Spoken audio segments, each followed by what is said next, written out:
ఈ ఉదయ కాలంలో ఈ వాక్యాన్ని వింటున్న మీకు నా హృదయపూర్వకమైన వందనాలు, దేవునికి స్తోత్రాలు. హల్లెలూయా. బైబిల్ గ్రంథాన్ని తెరిచి ఆదికాండం 21వ అధ్యాయం, ఆదికాండం 21వ అధ్యాయం 20వ వాక్యాన్ని మనం చదువుకుందాం. ఆదికాండం 21వ అధ్యాయం 20వ వాక్యాన్ని మనం చదువుకుందాం. దేవుడు ఆ చిన్నవానికి తోడై ఉండెను. అతడు పెరిగి పెద్దవాడై ఆ అరణ్యములో కాపురముండి వీలుకాడాయెను. హల్లెలూయా. ఉదయకాలపు వేళ దేవుడు సెలవిస్తున్న మాట, దేవుడు ఆ చిన్నవానికి తోడై ఉండెను. హల్లెలూయా. అది ఈ రోజున వాక్యం. దేవుడు ఎవరికి తోడై ఉన్నాడంట? ఆ చిన్నవానికి.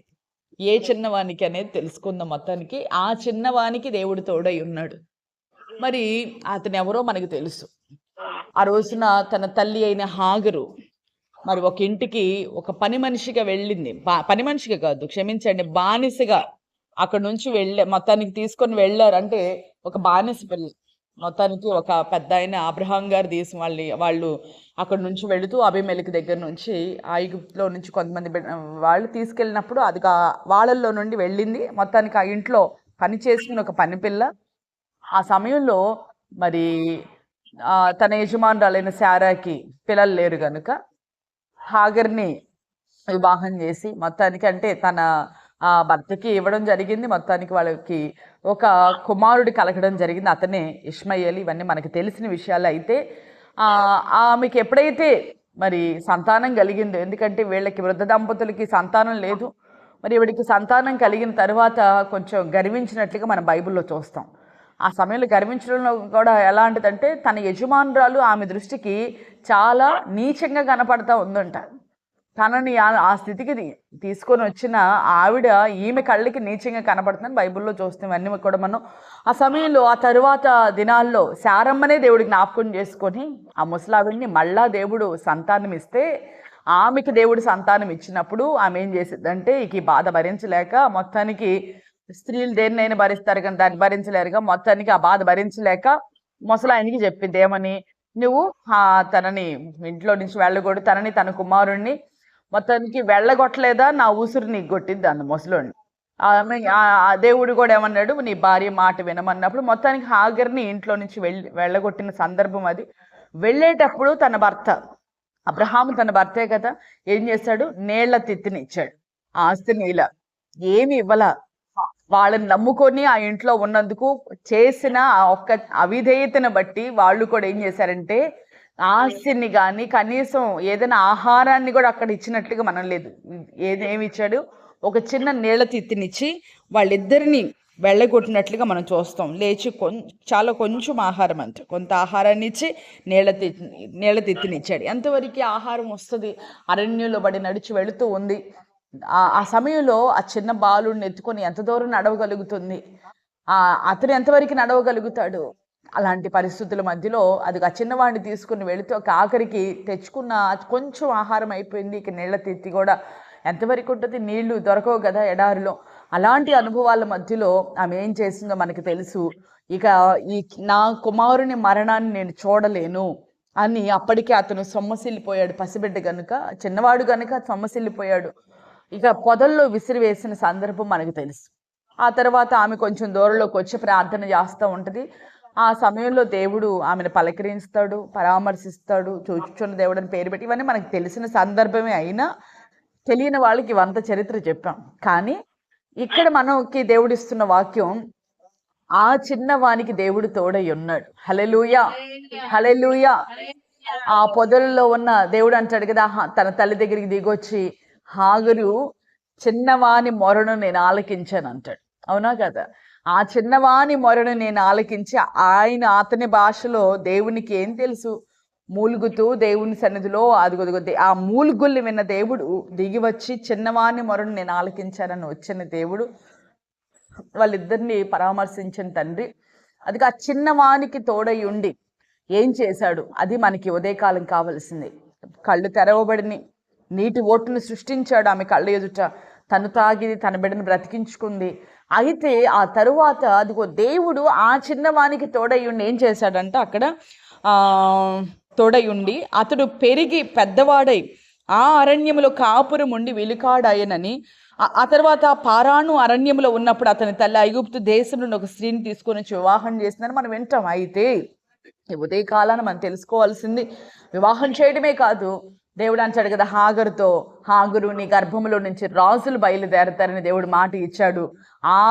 ఏది వీళ్ళకి ఆహారానికి గతి లేదు, తిండికి లేదు, అక్కడ నీళ్ళకి గతి లేక మరి జీవన మరణాల మధ్యలో కొట్టుమిట్టాడుతున్న వీరిని దేవుడు దర్శించి, అంత మాత్రమే కాక ఈ రోజున ప్రపంచాన్ని శాసించే గొప్ప ధనవంతులు ఎక్కడి నుంచి వచ్చారంటే, అదిగో ఆ యొక్క ఇష్మాయేలు కడుపులో నుంచి, అదిగో హాగరి గర్భంలో నుంచి వచ్చిన ఆ ఇష్మాయేలుని దేవుడు దీవిస్తే వాళ్ళు ప్రపంచానికి దీవెనకరంగా మారారని మనకి ఆ విషయం తెలుసు.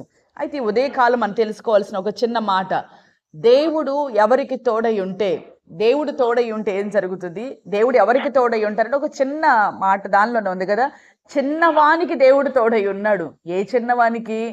మరి మనకి నిన్నటి దినాన్ని కూడా విన్నాం, బైబిల్లో మనం చూస్తాం, ఎవరైతే పసిబిడ్డల వలె తమను తాము తగ్గించుకుంటారో వారికి దేవుడు తోడై ఉంటాడు. హల్లెలూయా, హల్లెలూయా.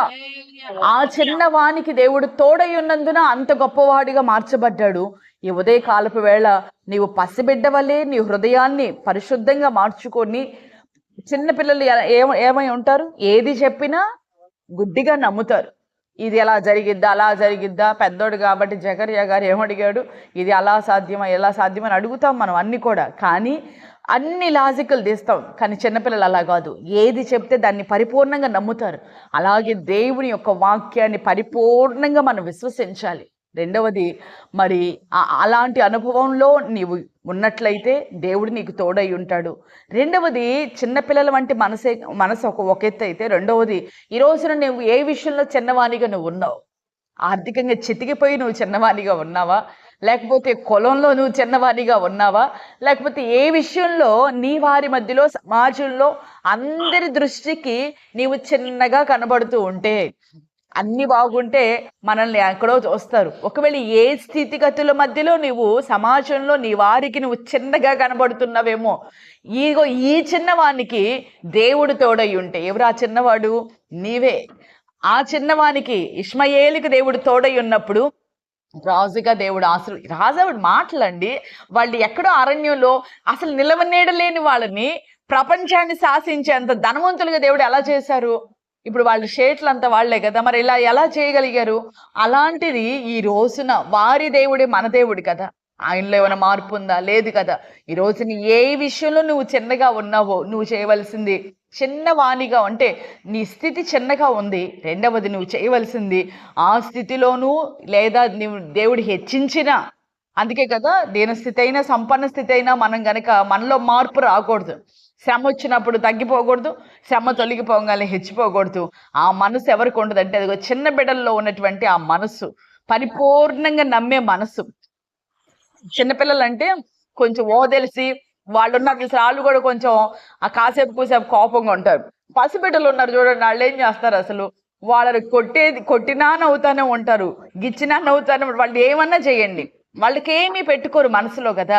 అలాంటి మనసు కలిగిన వ్యక్తిగా నువ్వు ఎదిగితే నిశ్చయంగా అదిగో ఆ చిన్నవానికి దేవుడు తోడయుండి మరి ఇష్మాయేల్ని అంత గొప్పవాడిగా ఆశీర్వదించిన దేవుడు ఈ ఉదయకాలపు వేళ నీ స్థితి ఏ విషయంలో అయినా చిన్నగా ఉంటే, నీకు ఆయన తోడై ఉండాలంటే నీవు కూడా అలాంటి మనసు కలిగి ఉంటే, నీ స్థితి ఈ రోజున చిన్నగా ఉంటే, అందరి దృష్టికి చాలా చిన్నగా కనబడుతుంటే, చాలా కొద్దిగా నిన్ను చూస్తూ ఉన్నారా, నీకు దేవుడు తోడై ఉంటే, ఇష్మాయేల్ని ఆశీర్వదించిన ఆ దేవుడే నిశ్చయంగా ఈ రోజున నీకున్నది కొంచెం అనుకుంటున్నా. అసలు ఆ రోజున ఇష్మాయేల్ వాళ్ళకి అసలు అది కూడా లేదు, నిలవనీడలేదు, అసలు నీడలేదు, అసలు ఏ ఆధారం లేని వాళ్ళనే దేవుడు ఎంతగా ఆశీర్వదిస్తే, ఈ రోజున నీ కుటుంబం చిన్నగా ఉందా, ప్రభు చేతికి అప్పగించుకో. దేవుడు నిశ్చయంగా నా దేవుడు ఇష్మాయేల్ని ఆశీర్వదించినట్లు నేను ఆశీర్వదిస్తాడు. మోకరించి ప్రార్థన చేసుకుందాం. ప్రతి ఒక్కరు కూడా కళ్ళు మూసి దేవుడు ఇచ్చినటువంటి మాటను బట్టి ఉదయకాలపు వేళ ఆ చిన్నవానికి దేవుడు తోడై ఉన్నప్పుడు అతడు పెద్దవానిగా మారాడు,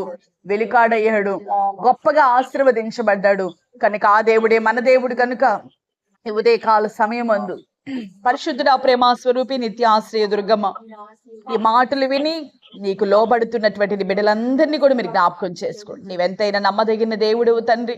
నిజమేనయ్యా, మా స్థితి ఈ రోజున మా వారి మధ్యలో నిజముగా మా స్నేహితులు, బంధువులు, రక్త సంబంధికులు, ఇదిగో తండ్రి సమాజంలో మా స్థితి ఒకవేళ మమ్మల్ని చిన్నగా వాళ్ళు చూస్తూ ఉన్నారేమో, మా స్థితి కూడా ఆ రీతిగానే ఉంది ప్రభువా. ఇదిగో ఉన్న స్థితిలో నాయనా మీరు ఆ రోజున ఇష్మాయేలుకు మీరు తోడై ఉన్నప్పుడు ఆ చిన్నవాడు పెద్దవాడై ప్రపంచాన్ని శాసించేంతటి పెద్దవాడిగా ఆశీర్వదించబడ్డాడు కదయ్యా.